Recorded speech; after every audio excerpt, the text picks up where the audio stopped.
up, you beautiful bastards? Welcome back to the Philip DeFranco Show. I hope you're having a good one. I am having an uncharacteristically great day, really feeling myself. Maybe part of the reason why I'm giving you this double XL PDS. I think we're clocking in at over 18 minutes. So if you like those big ones and you want big ones on the daily, hit that like button and let's just jump into it. Hey, y'all, the first thing that we're gonna talk about today is Adidas hitting a hornet's nest yesterday, and personally, I loved it. So yesterday, the company unveiled this new ad that I can't actually show you because this platform isn't okay with this sort of thing. And that is because it featured many images of women's uncovered breasts with the caption, "We believe women's breasts in all shapes and sizes deserve support and comfort," which is why our new sports bra range contains 43 styles so everyone can find the right fit for them. And for a decent chunk of people, the sudden appearance of 25 pairs of breasts on their timeline was too much to handle, the tweet drawing a ton of backlash, with some wondering, why are you showing uncovered breasts? Why don't you actually show the bras? Although clicking the link does actually do that, and Adidas did eventually release a video highlighting the bras. And you know, one of the things with the story, part of the reaction, is people going, hey, would you do the same for men? With people leaving comments like, would you do this with men's genitals? Is this ad directed towards men? Women already know what shapes, sizes, colors breasts come in. But to that, I would argue that is not a one-to-one comparison, right? The opposite of a dick and balls would be a vagina. And personally, I feel like movements and moments like this are a good step towards removing the sexual stigma around breasts. Right? I mean, hell, pretty much everywhere they tried to post this ad, it was removed except Twitter. And that's because most of our society, like most of these social media platforms, see men's chests and they can be shown, there's no issue there, but women's are automatically assumed to be sexual despite being essentially the same thing. With the only difference being that women are essentially magic and can feed a small child with them. And here's the thing, if you have an issue with this, I'm not gonna try and villainize you. I understand that having this take, a lot of you aren't going to agree with me. Right? It can take a long time to unlearn the things that society kind of like drills into us. But yeah, I guess the main point of the story is I just think it's stupid that I can do this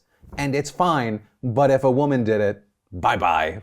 And then let's talk about this Dave Chappelle scandal and pylon. And I mean, there have been a lot of claims, a lot of potential misinformation, maybe some just missing information, all spreading over the past 24 hours. And in an attempt to break this down, let's start with the core of the story. You have Dave Chappelle in his hometown of Yellow Springs, Ohio, which Chappelle is actually featured and showcased in a recent documentary he did showing the town during the pandemic, showing how it struggled and survived. And it's been known for a while that he's planning on establishing two businesses there, a restaurant and a comedy club, but he recently threatened to pull those businesses over a recent development plan. And some background here so I don't just kind of show you a video and you're like, okay, I don't understand the context. According to the Dayton Daily News, the village of Yellow Springs and Oberer Homes were working on a plan that included a variety of housing structures. This including affordable housing alongside single-family homes in a 53-acre area. And more specifically, the plan would have included 64 single-family homes, 52 duplexes, and 24 townhomes, along with 1.75 acres being donated so affordable housing could be built later. But per the Dayton Daily News, tons of residents actually had issues with the plan, including traffic concerns, issues with the proposed homeowners association, water management, and more. With one resident telling the outlet he felt like this was two projects instead of one, arguing that it's, quote, important to kind of understand the framing and also understand how those products attract different home buyers. And among those critics, you had Chappelle, who expressed his concerns back in December, but the reason this blew up now is because of a recent video where he threatened to pull his two businesses from the town over the plan. There was a council meeting this week. You can find the video on YouTube. It's about 2 hours long, but Chappelle's section is essentially this. Hi, I'm Dave Chappelle. I just want to say, and Marianne, I can talk to you about this privately. I don't know why the village council would be afraid of litigation from a $24 million a year company while they X out a $65 million a year company. I cannot believe you would make me audition for you. You look like clowns. I am not bluffing. I will take it all off the table. That's all. Thank you. Right, so Chappelle, very blunt, he calls them clowns, he threatens to take out his money. And while in this video, Chappelle does not say specifically why he's opposed to this, the headlines just wrote themselves. Which most all essentially hit the headline, rich famous guy kills homes for the less fortunate. Right, with people saying, oh, so he doesn't want the poors around. Now with it, I will say, hey, that could genuinely be the reason, but a lot of people are kind of just jumping to conclusions. Right, because if you take the time to look further into this, along with the complaints that I talked about before, many felt the council didn't involve the community enough in the plan making. Also, there were concerns over the quality of the development. Some also seemed against corporate development rather than the alternatives. And with all that, the council voted 2-2 with one abstention on the plan, meaning that the zone reverts to a previously approved plan to build 143 single-family homes with a starting price of around $300,000. Though even there are conflicting reports regarding the starting price. But really one of the main things that stood out to me with this story is how quickly it just ran away. Because once again, like, my argument isn't that Dave Chappelle is 100% guaranteed not an asshole or a fuckhead or anything like that. We don't know the those people in person. You don't know me in real life. We all saw a video where Dave, yes, is being harsh, obviously frustrated and annoyed. But looking through the video, he doesn't even mention affordable housing. Also, because remember, this is about a larger development plan that simply set aside a donation of land to later use for affordable housing. Those are two different things. So you could argue that even though we don't know what Chappelle's specific issues or intentions were, technically his complaints and the complaints from the community resulted in a plan with affordable housing getting scrapped. And that for some alone could still be enough to cause frustrations, but it just genuinely feels like we don't have enough information. Like, you could have an issue with the fact that Dave Chappelle was kind of like holding his wallet over the town's head. But without more information, it could be argued that's a bad thing or maybe a good thing depending on his reasoning and his goals, which again, remain pretty unclear. But ultimately, that's everything we know right now. Hopefully it explains a number of things, though there are still a number of unknowns. Although it appears that there is at least one less unknown, because literally the moment I started uploading today's show, Dave Chappelle, or rather one of his people, responded. With that representative telling Yahoo Entertainment Dave Chappelle didn't kill affordable housing, concerned residents and a responding village council killed a half-baked plan which never actually offered affordable housing. The passion with which he delivered his comments during the village council meeting was just as evident as when he fought to create living wage jobs with his famed summer camp for residents during the height of the COVID pandemic. Neither Dave nor his neighbors are against affordable housing. However, they are against the poorly vetted cookie-cutter sprawl-style development deal, which has little regard for the community, culture, and infrastructure of the village. And so now, with everything that we talked about and now this latest update, I do want to pass the question off to you, and there's two. One, what are your thoughts on this situation in general? And two, if you had seen headlines or just the little snippet of the video before, but now you've seen this full coverage, does it reinforce what you thought before? Does it change your mind?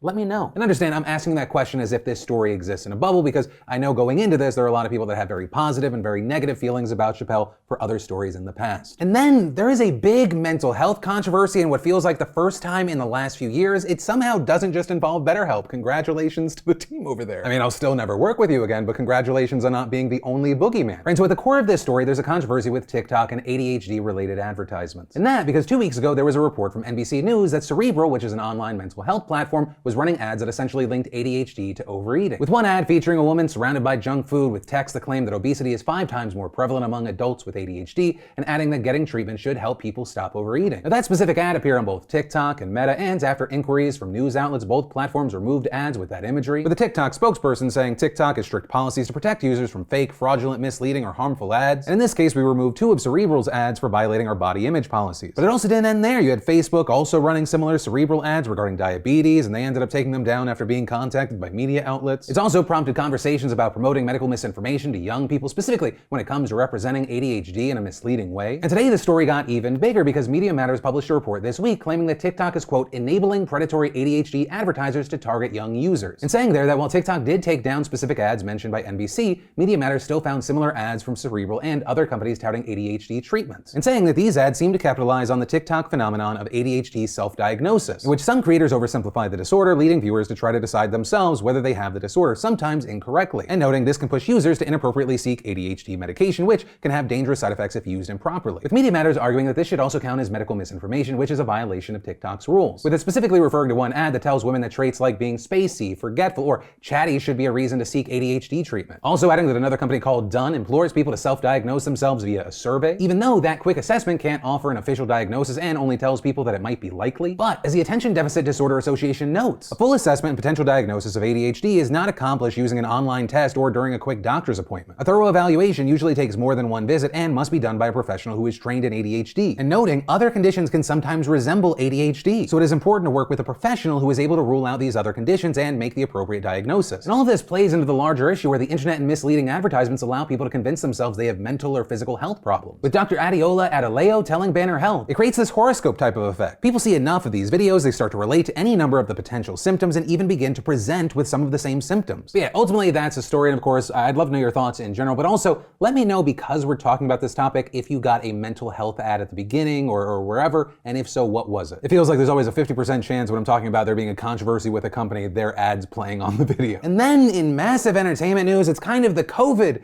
of the animation world, because just when you thought it was over, it comes back again. Futurama is returning. And to continue with this simile, much like COVID, people are concerned about this newest variant. And not just because of people like myself that are torn because it's like, oh, I can't wait for Hulu to give me 20 more episodes, I would love that, but also the last series finale was so good, which by the way, This thing has had 4 series finales. How many times are you gonna try to make me cry, Matt Groening? But rather, the big reason that people are up in arms right now is that the voice of Bender right now is not returning. With Deadline reporting that among the 3 lead voice actors, the only person who has not agreed to come back is John DiMaggio, who of course voices Bender as well as a half a dozen other characters. With the role currently being recast ahead of the first table read on Monday, with this decision reportedly being made after negotiations came to a standstill. With Deadline going on to report that according to sources, DiMaggio felt that the proposal was not competitive based on the success and name recognition of the original series. And so now if you look online, there are a number of fans threatening a boycott of the new series. Along with general fan reactions, you had massive voices in the voice acting world also speaking up, like Tara Strong, who tweeted, "Bad move, Futurama." DiMaggio is hugely responsible for the success of the show, and adding, "Voice actors loved by fans are treated insanely unfair by Hollywood. They love making us feel replaceable and get away with paying a fraction of what on-camera celebs make. Time to close the gap." And while I'm a big fan of Tara and I respect what she is saying here, I think the obvious path forward is clear. Bender, voiced by Chris Pratt. Y'all, he's the only voice actor we need. Obviously, I'm kidding, but I do hope this gets resolved because I do think this could be ugly both for Futurama and whoever replaces DiMaggio. And I say that because while I'm not in the voice acting world myself, I do know a few voice actors, and while it might not be universal, it does feel like there's this general air of like, you do not go for a voice acting gig if it's because like the people making the project don't want to pay the original voice actor what they think they're worth. Or with the mindset being you're helping fuck that other voice actor and it's gonna be you next time. But ultimately, we're gonna have to wait to see if this plays out, if part of what's happening here, it's kind of like the public version of negotiations, or it really is this far. But as we wait to see if there's some sort of resolution, Futurama fans, what's your take on this? But from that, I wanna take a second to thank the fantastic sponsor of today's show, Vessi. Vessi's are lightweight shoes that are perfect for the winter season because they actually keep your feet warm and dry through rain, snow, and mud. They're built for everyday life. I'm constantly in my Vessis running errands, playing in the yard with the kids, and I love their weekend Chelsea boot that I can dress up for business or for date night with Linz. And with their revolutionary technology, Vessi makes a truly versatile shoe that is 100% waterproof and snowproof without sacrificing comfort, breathability, or style. The perfect shoe for a hike in LA and at the same time on my winter vacations. And as far as how does Vessi accomplish all this, they make their shoes from Dymatex material. It's a dual climate knit, keeping you cool in the summer, warm in the winter, and with antibacterial insoles, they're always fresh. And they're always coming out with new designs and colorways, so head on over to vessi.com/DeFranco right now and be sure to use code DeFranco to get $25 off. And make sure to grab a pair now while they still have your size, and you'll be thanking me later. And then, have you ever seen a painting in an art gallery and you thought, I could make that so much better? Personally, I can say that thought never popped into my head, but I'm also not talented anyway. But you had this Russian security guard who had his eyes on a $1.3 million painting and he thought, that could be so much better. And so this motherfucker whips out a ballpoint pen and just starts drawing on the art, with the specific art in question just having faceless people, and he's like, they need faces. Now, as far as why the security guard didn't do the one job he was supposed to do and in fact did the opposite of it, there have been reports that he was bored. The exhibition's curator said his motives are still unknown, but the administration believes it was some kind of lapse in sanity. But also, for the few art lovers watching the show, do not fret. Apparently the restoration's only gonna cost around $3,400, and hopefully the restoration's not done by the same person that did this. And as far as the security guard, he was obviously fired, and the police initially declined to press charges because the damage just simply wasn't enough. But complaints from the Ministry of Culture have now prompted them to open an investigation, which, if they decide to prosecute, could earn him a fine and up to 3 months in prison. And personally, I'm not saying send this guy to jail, but I just want there to be an investigation so we can figure out a better answer to why this happened. Like, was it just finally giving in to intrusive thoughts? Like, I don't know if anyone else has this. You're riding shotgun in a car, you look at the door and you're like, I could just open it. I could open it and jump out. I'll never do it, but why not? Why not? And in no way is that thought connected to like being depressed or actually wanting to hurt myself.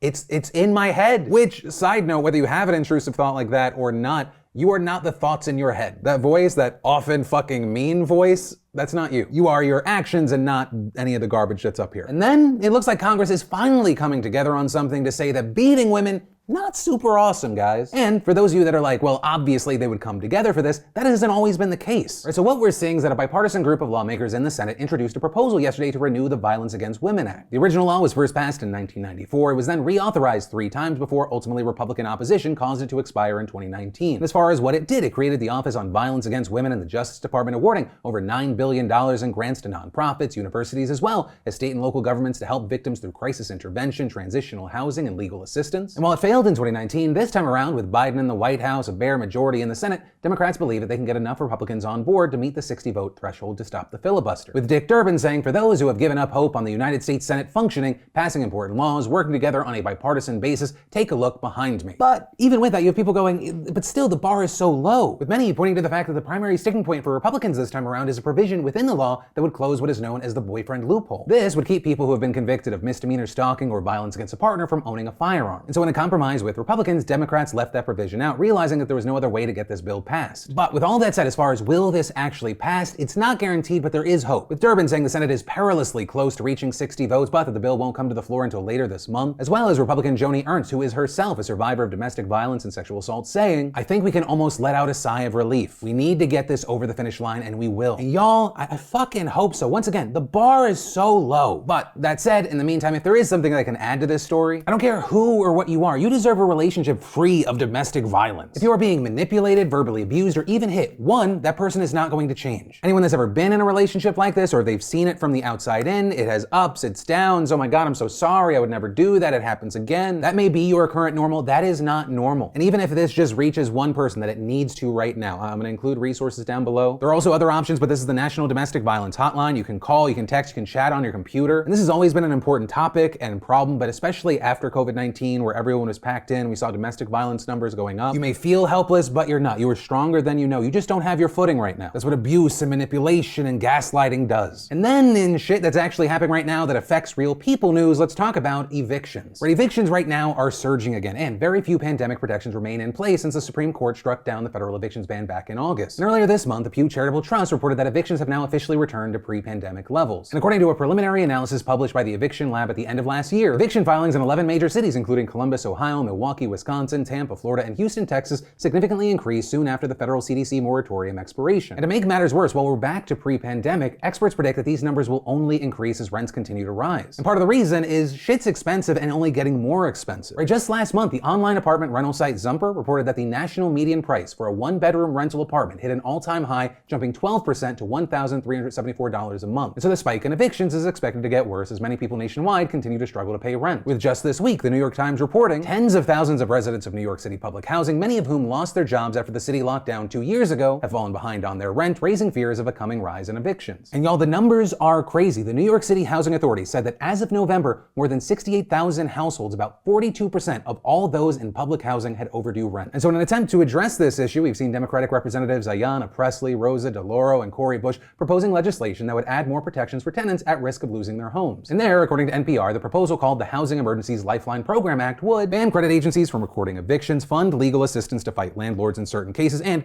ramp up enforcement against illegal tenant removal, as well as authorize $10 billion in grants to fund related legal aid, require landlords to inform tenants of rights and responsibilities as a deterrent to illegal removals, and create a database to track evictions. But I do feel it necessary to say, if you are someone this would impact, you're someone that's hoping that it would get through, the battle for this is very, very uphill. Right, Congress has definitely become more reluctant to renew pandemic-era protections or even propose new ones lately. So it is very possible that we're going to see at least a version of the eviction crisis that was talked about for the last 2 years. And then we had Donald Trump in the news because according to reports, he and 12-year-old me have something in common. With outlets like The Independent reporting, Trump would eat torn up documents in the Oval Office. Which, yes, for a little bit I was that kid that would eat paper and sometimes erasers.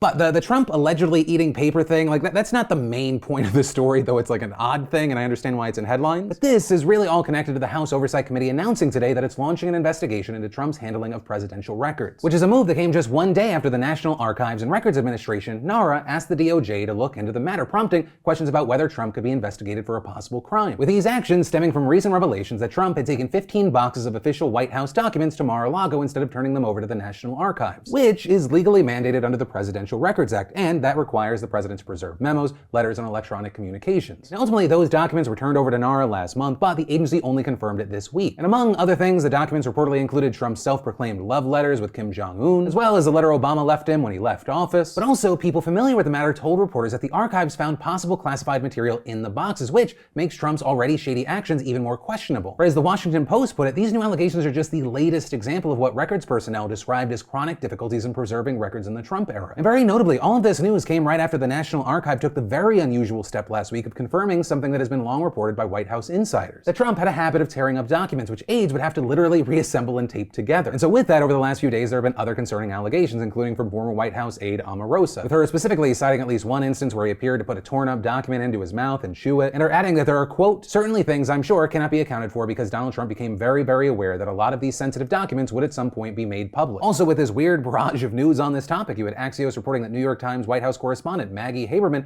wrote in her upcoming book that, quote, staff in the White House residence periodically discovered wads of printed paper clogging a toilet and believed the president had flushed pieces of paper. Now, Trump, for his part, addressed these allegations and reports in a statement today saying that the records he had illicitly taken, in fact, it was viewed as routine and no big deal, with him also claiming without evidence that he was under no obligation to give this material. And of the Haberman news saying another fake story that I flushed papers and documents down a White House toilet is categorically untrue and simply made up by a reporter. But ultimately, this is one of those situations where we're going to have to see what happens from here. How does the House probe play out? And most significantly, if the DOJ launches an investigation into all of this as well. But ultimately, that is where that story and today's show ends. As always, thank you for watching, subscribing so you're a part of these daily dives into the news. I love yo faces, and I'll see you next time.